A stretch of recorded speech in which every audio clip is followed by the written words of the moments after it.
नमस्कार सभी साथियों को स्वागत करता हूं सभी का इस YouTube चैनल पर जिसका नाम है स्टडी विद PN लोधा। तो देखिए, शिक्षण विधियों का पेपर नंबर 44 आज मैं आपके लिए लेकर आया हूं। लगातार आपको शिक्षण विधियों के पेपर मिल रहे हैं। टोटल 100 टेस्ट आपके शिक्षण विधियों के यहां पर करवाए जा रहे हैं साथियों। 100 टेस्टों में प्रत्येक जो टेस्ट है इसमें 25 प्रश्न करवाए जा रहे हैं। इस प्रकार आपके टोटल प्रश्नों की संख्या कितनी हो जाती है? 2500 हो जाती है।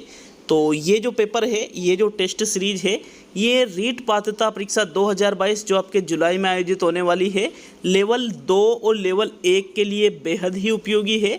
साथ ही उसके बाद में जो 3rd ग्रेड का मुख्य पेपर आपके जनवरी 2023 में होने वाला है, उसके लिए भी बहुत ही ज़्यादा उपयोगी है। दोनों ही पेपर में शिक्षण विधियों के बहुत ही ज़्यादा प्रश्न पूछे जा रहे हैं साथियों।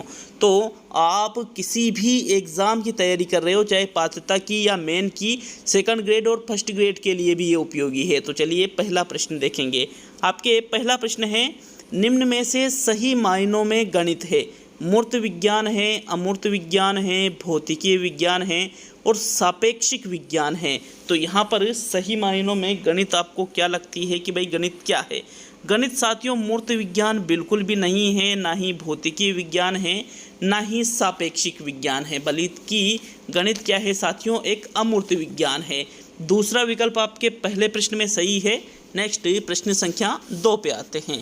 तो चलिए दूसरा प्रश्न देखेंगे। आपके प्रश्न नंबर 2, यह विधि व्याकरण के लिए उपयुक्त है? आगमन विधि, निगमन विधि, संश्लेषण विधि और विश्लेषण विधि। तो देखो, व्याकरण के लिए इनमें से जो उपयुक्त विधि दे रखी है उसका चुनाव करना है आपको। साथियों, व्याकरण के लिए आगमन विधि को श्रेष्ठ माना जाता है, लेकिन अगर विकल्प में आगमन हो और एक और विकल्प हो जिसमें आगमन और निगमन दोनों एक साथ दे रखा है, तो फिर आप उस विकल्प को आपको सही करना है। तो यहाँ आगमन निगमन साथ नहीं दे रखा है, तो फिर हम किसको सही करेंगे? आगमन को। विकल्प 1 आपके दूसरे प्रश्न में सही है। नेक्स्ट प्रश्न संख्या 3 की ओर बढ़ते हैं।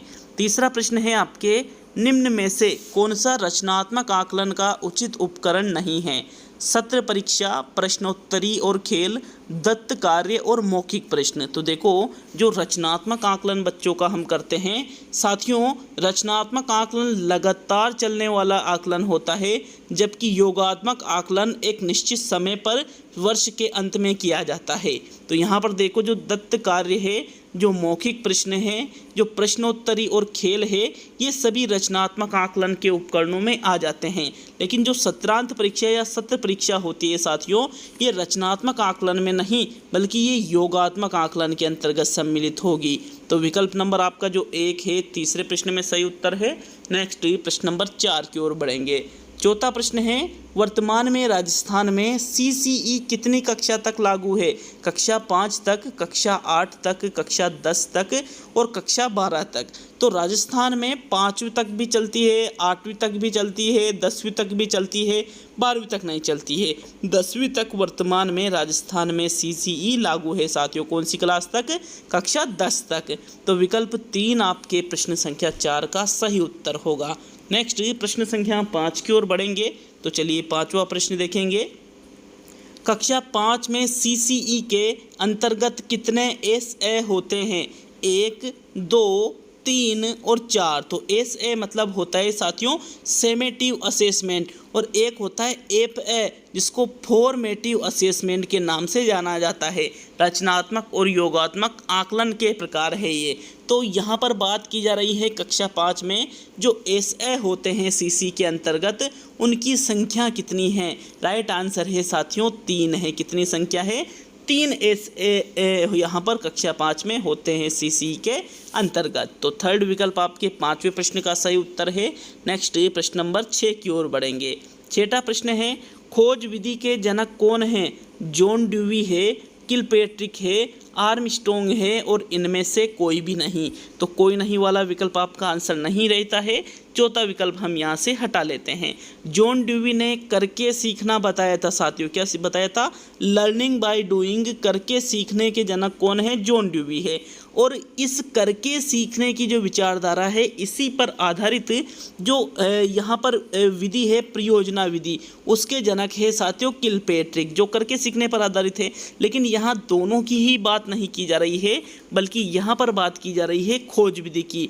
खोज विधि जिसको हुरिस्टिक विधि के नाम से भी जाना जाता है या जिसको अनुसंधान विधि के नाम से भी जाना जाता है, इस विधि के जनक है Armstrong, H.E. Armstrong, Henry Edward Armstrong. तीसरा विकल्प आपके प्रश्न नंबर 6 का सही उत्तर है। चलिए नेक्स्ट प्रश्न नंबर 7 पे आते हैं। तो 7वां प्रश्न, खोज विधि का प्रमुख गुण कौन सा है? क्रियाशीलता, संवेदनशीलता, रचनात्मकता और मौलिकता। तो आपको खोज विधि का प्रमुख गुण प्रश्न संख्या 7 में बताना है। कौन सा विकल्प आपको लग रहा है कि भाई यार ये खोज विधि का प्रमुख गुण है? देखो खोज विधि अभी हमने देखा कि आर्मस्ट्रॉन्ग इसके जनक है साथियों, और इस विधि में क्या होता है, यह विधि एक छात्र केंद्रित विधि है। कैसी विधि है ये? छात्र केंद्रित और मनोवैज्ञानिक विधि इसको माना जाता है। तो इस विधि में साथियों जो प्रमुख गुण है वो रहेगा आपके क्रियाशीलता, क्योंकि बालक करके इसमें भी सीखता है, मतलब क्रिया आधारित अधिगम इसमें भी होता है। तो 7वें प्रश्न में आपके प्रथम विकल्प बिल्कुल सही उत्तर रहेगा। चलिए नेक्स्ट 8वें प्रश्न की ओर बढ़ेंगे।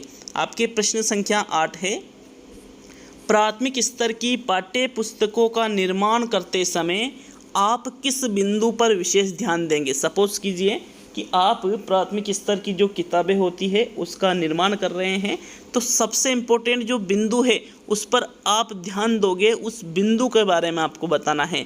तो प्रसिद्ध लेखकों की रचनाओं पर सबसे ज़्यादा ध्यान दोगे, हिंदी भाषा के वैविध्यपूर्ण पाठों पर ध्यान दोगे, उपदेशात्मक पाठ शामिल हो इस पर ध्यान दोगे, या कोई नहीं? तो वापस कोई नहीं वाला एक विकल्प है जिसको हमको हटा देना है साथियों। तीसरा, पहला या दूसरा? तो राइट आंसर रहेगा आपके यहाँ पर विकल्प नंबर 2, हिंदी भाषा के वैविध्यपूर्ण पाठ। मतलब आप मान लीजिए हिंदी की पाठ्य पुस्तक का निर्माण कर रहे हैं, तो उसमें आपको सबसे इम्पोर्टेंट बात क्या होनी चाहिए कि वैविध्यपूर्ण, मतलब विविधता लिए हुए पाठ उसमें होना चाहिए। सिर्फ और सिर्फ एक ही तरीके के उसमें पाठ शामिल नहीं किए जाने चाहिए साथियों। 8वें प्रश्न में आपके सेकंड विकल्प सही रहेगा। नेक्स्ट प्रश्न संख्या 9 की ओर बढ़ेंगे। तो 9वां प्रश्न, उपचारात्मक कार्य होना चाहिए प्रत्येक पाठ की समाप्ति पर प्रत्येक माह में वर्ष में 3 बार आयोजित होना चाहिए और वर्ष में 4 बार। देखो उपचारात्मक कार्य मतलब छात्रों की कमियों को दूर करने का कार्य किया जा रहा है इसमें, तो ये प्रत्येक माह में वर्ष में 3 बार या वर्ष में 4 बार नहीं, बल्कि जैसे ही पाठ की समाप्ति होती है उसके बाद में उपचारात्मक कार्य किया जाना चाहिए साथियों, निदान के बाद में। विकल्प 1 आपके प्रश्न संख्या 9 में सही रहेगा। नेक्स्ट प्रश्न संख्या 10 की ओर बढ़ते हैं। तो चलिए 10वां प्रश्न, भाषा में आकलन की प्रक्रिया, पहला विकल्प पाठ के अंत में दिए गए अभ्यासों के माध्यम से होती है, सीखने सिखाने के दौरान बीच में ही चलती रहती है, केवल बच्चों का निष्पादन जानने के लिए होती है, या केवल शिक्षक का निष्पादन जानने के लिए होती है। तो आकलन प्रक्रिया का संबंध शिक्षक के निष्पादन से तो नहीं है, ये आपका आंसर नहीं है। केवल बच्चों का निष्पादन जानने के लिए ही क्या आकलन किया जाता है साथियों? और भी चीज़ें होती है, कमियां वगैरह जानना, उपलब्धियां जानना, साथ में क्या क्या सुधार करना है, आगे किस तरह से पढ़ाना है, ये सारी चीज़ें इसमें आती है। तो देखो भाषा में जो आकलन की प्रक्रिया है ये सीखने सिखाने के दौरान भी चलती रहती है साथियों। सीखने सिखाने लिखा था यहाँ पे, ठीक है। तो सेकंड विकल्प आपके 10वें प्रश्न में सही रहेगा। नेक्स्ट आगे बढ़ते हैं साथियों प्रश्न नंबर 11 की ओर। वीडियो अच्छा लगे तो कम से कम आप वीडियो को 1 लाइक और कम से कम 2 शेयर, वीडियो को 2 जगह शेयर जरूर करिएगा साथियों। तो चलिए 11वां प्रश्न देखो। प्रश्न नंबर 11 है, मौखिक भाषा के आकलन का सर्वोत्तम तरीका है अंत्याक्षरी, प्रश्नों के तयशुदा उत्तर देना, अनुभव बांटना व बातचीत करना और किताब पढ़ना। तो यदि आपको मौखिक भाषा का आकलन करना है तो दिए गए विकल्पों में से जो आपको सर्वोत्तम तरीका लग रहा है उसका आपको प्रश्न नंबर 11 में चयन करना है साथियों। तो देख लेते हैं सही आंसर क्या है साथियों। अंत्याक्षरी या प्रश्नों के तयशुदा उत्तर, ये दोनों तो पूर्णतः गलत है। किताब पढ़ना भी नहीं, बल्कि राइट आंसर होगा अनुभव बांटना व बातचीत करना मौखिक भाषा के आकलन के सर्वोत्तम तरीकों में आता है। विकल्प 3 आपके प्रश्न नंबर 11 का सही उत्तर है। नेक्स्ट प्रश्न संख्या 12 की ओर बढ़ते हैं। तो चलिए 12वां प्रश्न देखेंगे, लेकिन शायद यहाँ पर तो 11वां प्रश्न डबल बार टाइपिंग हुआ है, तो चलिए एक प्रश्न ज़्यादा मिल गया आपको। बच्चों की भाषिक अभिव्यक्ति के आकलन के लिए किस तरह के प्रश्न सहायक नहीं हैं? बहुविकल्पीय, लघुत्तरात्मक, निबंधात्मक और सारांश प्रस्तुत करना। तो देखो भाषिक अभिव्यक्ति का आकलन आपको करना है, मतलब जो बालक की भाषा है उसकी अभिव्यक्ति का आकलन। तो साथियों यहाँ पर निबंधात्मक प्रश्नों के द्वारा भी अभिव्यक्ति का आकलन कर सकते हो, सारांश प्रस्तुत करवा कर भी अभिव्यक्ति का आकलन कर सकते हो, लघुत्तरात्मक प्रश्नों से भी अभिव्यक्ति का आकलन किया जा सकता है। लेकिन जो ऑब्जेक्टिव टाइप के प्रश्न हैं इसमें तो किसी एक विकल्प का चुनाव करना पड़ता है, बालक खुद की तरफ से कोई चीज़ें ऐड नहीं करता है। इसलिए जो बहुविकल्पी प्रश्न हैं ये भाषिक अभिव्यक्ति के आकलन के लिए इस तरह के प्रश्न सहायक नहीं माने जा सकते हैं। विकल्प 1 आपके 11वां जो सेकंड नंबर का प्रश्न था, क्योंकि 11वां प्रश्न 2 बार आया है, इसमें सही है। नेक्स्ट प्रश्न संख्या 12 की ओर बढ़ेंगे। तो 12वां प्रश्न है, बच्चों के लिखित कार्य में आकलन में सर्वाधिक महत्वपूर्ण है अभिव्यक्ति, विचार, वर्तनी, वाक्य विन्यास और तत्सम शब्दों का प्रयोग। तो देखो लिखित कार्य का आकलन करने में जो सबसे ज़्यादा इम्पोर्टेंस होता है वो तत्सम शब्दों का प्रयोग तो नहीं होता है, ये उत्तर नहीं है। वाक्य विन्यास, वर्तनी या अभिव्यक्ति, विचार। तो 12वें प्रश्न में जो सही उत्तर होगा साथियों वो रहेगा विकल्प नंबर 1 कि उनके जो अभिव्यक्ति विचार है वो विचारों को जिस प्रकार से व्यक्त कर रहे हैं साथियों लिख करके, वो सबसे ज़्यादा इम्पोर्टेंस है। तो विकल्प 1 आपके 12वें प्रश्न में सही है। नेक्स्ट प्रश्न नंबर 13 पे आते हैं। तो 13वां प्रश्न, एक शिक्षिका तनावग्रस्त बच्चे की पहचान कर सकती है जब बच्चा निम्न व्यवहार प्रदर्शित करता है, आक्रामक व्यवहार प्रदर्शित करता है, पढ़ाई में पूर्ण एकाग्रता प्रदर्शित करता है, बहुत बात करना प्रदर्शित करता है और हाइपर एक्टिविटी प्रदर्शित करता है। तो देखो कि कैसे पता चलेगा तनावग्रस्त बच्चा है या नहीं है, किस प्रकार का व्यवहार देखकर आप पता चलाओगे साथियों। तो 13वें प्रश्न में जो सही उत्तर है वो रहेगा आक्रामक व्यवहार। यदि बच्चा आक्रामक व्यवहार कर रहा है तो मतलब वो तनावग्रस्त है, इसलिए उसका व्यवहार ऐसा है। विकल्प नंबर आपका 1 सही है प्रश्न नंबर 13 में। नेक्स्ट आगे बढ़ते हैं साथियों प्रश्न नंबर 14 की ओर। तो चलिए 14वां प्रश्न देख लेंगे आपके प्रश्न नंबर 14। पर्यावरण अध्ययन की पाठ्य पुस्तकों में अभ्यास एवं गतिविधियों को रिक्त स्थान है जिसकी पूर्ति करनी है, उपलब्ध कराना चाहिए। तो प्रकरणों में अंतः निर्मित उपलब्ध करवाना चाहिए, पुस्तक में अलग अलग स्थानों पर उपलब्ध करवाना चाहिए, इकाई के अंत में या पाठ के अंत में। तो साथियों प्रश्न नंबर 14 में जो सही आंसर है यहाँ पर पर्यावरण अध्ययन की पाठ्य पुस्तक की बात की जा रही है। यहाँ पर जो अभ्यास और गतिविधियाँ होती है इनको इकाई के अंत में या पाठ के अंत में नहीं, बल्कि जो प्रकरण होते हैं, जो टॉपिक होते हैं उनमें अंतः निर्मित उपलब्ध कराना चाहिए, मतलब उनमें अंतर्निहित होना चाहिए, अंदर ही। विकल्प 1 आपके 14वें प्रश्न का सही उत्तर होगा। नेक्स्ट प्रश्न, तो देखो प्रश्न नंबर 16 है, कौन ऑफ एक्सपीरियंस किसने दिया? एडगर डेल ने, B.F. स्किनर ने, S.K. कोचर ने और डेंट ने। साथियों कौन ऑफ एक्सपीरियंस, जिसको हिंदी में क्या कहते हैं?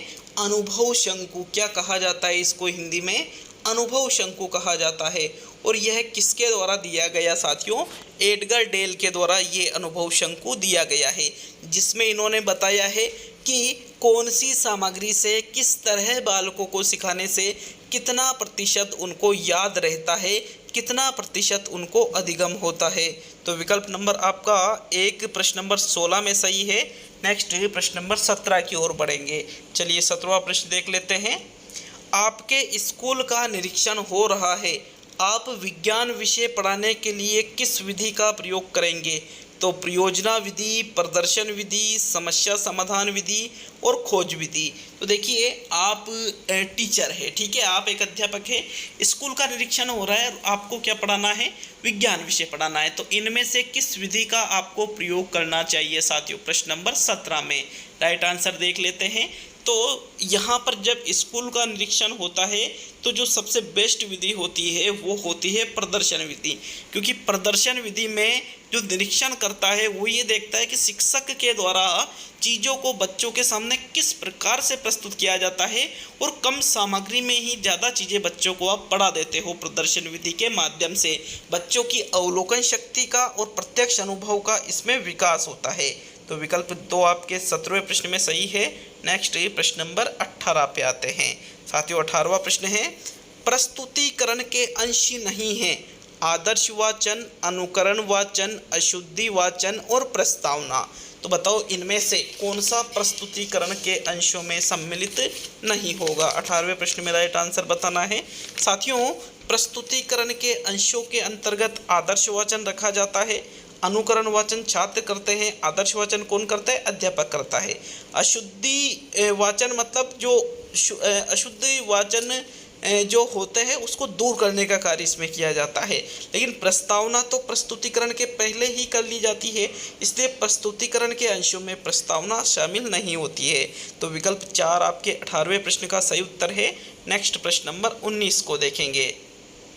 लेखनी सही पकड़ने के अभ्यास पर कौन सी विधि अधिक जोर देती है, पेस्टोलॉजी विधि, मोंटेसरी विधि, जेकार्ट विधि और इनमें से सभी। तो 19वें प्रश्न में राइट आंसर बताना है। लेखनी जो कलम होती है इसको सही तरीके से पकड़ने के अभ्यास पर जो विधि सर्वाधिक बल देती है उसका आपको प्रश्न नंबर 19 में चयन करना है। तो साथियों 19वें प्रश्न में जो राइट आंसर है वो रहेगा आपके लेखनी सही पकड़ने के अभ्यास पर मोंटेसरी विधि सर्वाधिक बल देती है। आपके यहाँ पर कौन सा विकल्प सही है, दूसरा विकल्प सही है प्रश्न नंबर 19 में।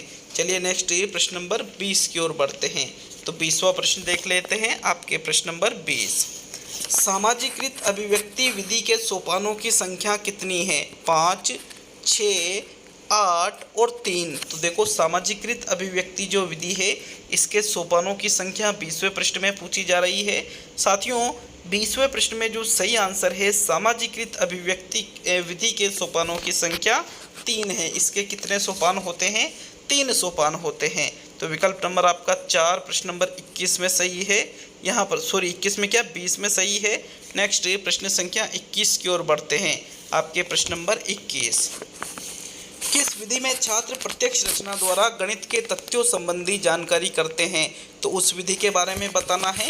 व्याख्यान विधि है वो, निगमन विधि है, प्रदर्शन विधि है या फिर योजना विधि है। तो बताओ प्रश्न नंबर 21 में कौन सा विकल्प आपका सही है जिसमें छात्र प्रत्यक्ष रचना द्वारा गणित के तथ्यों संबंधी जानकारी कर रहे हैं। तो साथियों 21वें प्रश्न में जो सही उत्तर होगा यहाँ पर देखिए, व्याख्यान विधि में प्रत्यक्ष रचना द्वारा गणित संबंधी तथ्य नहीं मिलते हैं, ना ही निगमन में ना ही प्रदर्शन में, बल्कि योजना विधि होती है जो साथियों इसमें छात्र प्रत्यक्ष रचना करते हैं और गणित के तथ्यों संबंधी जानकारी हासिल करते हैं। 21वें प्रश्न में आपके योजना विधि चौथा विकल्प सही रहेगा। नेक्स्ट प्रश्न नंबर 22 की ओर बढ़ते हैं। तो 22वां प्रश्न है, पाठ्यक्रम आधारित होना चाहिए, आध्यात्मिक प्रधान होना चाहिए, इतिहास प्रधान होना चाहिए, क्रिया प्रधान होना चाहिए और विधि प्रधान होना चाहिए। तो देखो जो पाठ्यक्रम है वो इतिहास, विधि या आध्यात्मिक प्रधान नहीं होना चाहिए बल्कि क्रिया आधारित होना चाहिए। मुख्य प्रधानता उसमें किसको दी जानी चाहिए, क्रिया को। और क्रिया किस पर आधारित होना चाहिए, छात्र पर आधारित क्रिया होनी चाहिए साथियों, क्योंकि जितनी ज़्यादा क्रियाएं छात्र पर आधारित रहेगी छात्र अधिगम भी उतना ही अधिक होगा। 22वें प्रश्न में आपके तीसरा विकल्प सही है। नेक्स्ट प्रश्न नंबर 23 की ओर बढ़ते हैं। तो आपके प्रश्न नंबर 23 को देख लेते हैं। पद्य शिक्षण की प्रमुख विशेषता है ज्ञान, नियम, भाव, रस और अभिनय। तो देखो यहाँ पर अभिनय शिक्षण की प्रमुख विशेषता, नाटक शिक्षण की प्रमुख विशेषता होती है, तो यह आपका आंसर नहीं है। पद्य शिक्षण की प्रमुख विशेषता ज्ञान या नियम नहीं होता है साथियों, बल्कि जो भाव रस है, भावानुभूति, सौंदर्यानुभूति, रसानुभूति, तो भाव और रस ये दोनों ही पद्य शिक्षण की प्रमुख विशेषताओं में सम्मिलित किए जाते हैं। 23वें प्रश्न में आपके तीसरा विकल्प सही रहेगा।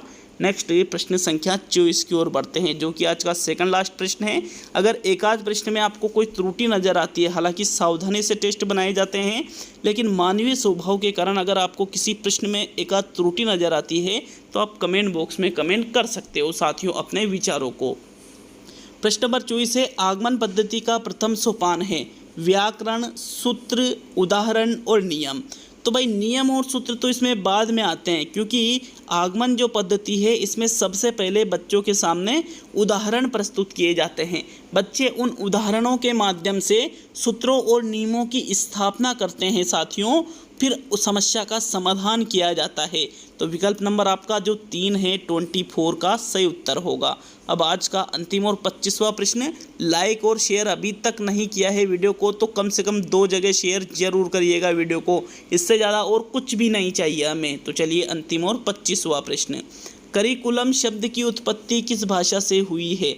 जापानी, लैटिन, संस्कृत और अंग्रेजी। तो साथियों प्रश्न नंबर 25 में जो सही उत्तर है करिकुलम जो शब्द है, इस शब्द की उत्पत्ति आपको बताना है किस भाषा से हुई है। तो इसका सही आंसर देख लेते हैं। करिकुलम शब्द की उत्पत्ति आपके लैटिन भाषा के कुर्रे शब्द से हुई है, जिसका अर्थ दौड़ का मैदान होता है। क्या होता है? दौड़ का मैदान। तो आपके सेकंड विकल्प प्रश्न नंबर 25 का सही उत्तर होगा। तो ये आपके पेपर नंबर 44 कंप्लीट हुआ। अभी आपके 56 टेस्ट आना और बाकी है आपके टीचिंग मेथड के। वीडियो को पूरा देखा इसके लिए धन्यवाद आपका। आप एंड स्क्रीन में ये जो प्लेलिस्ट दिख रही है ना, इस प्लेलिस्ट पे टच करके पिछले सारे वीडियो देख सकते हो साथियों। तो मिलते हैं अगले वीडियो में।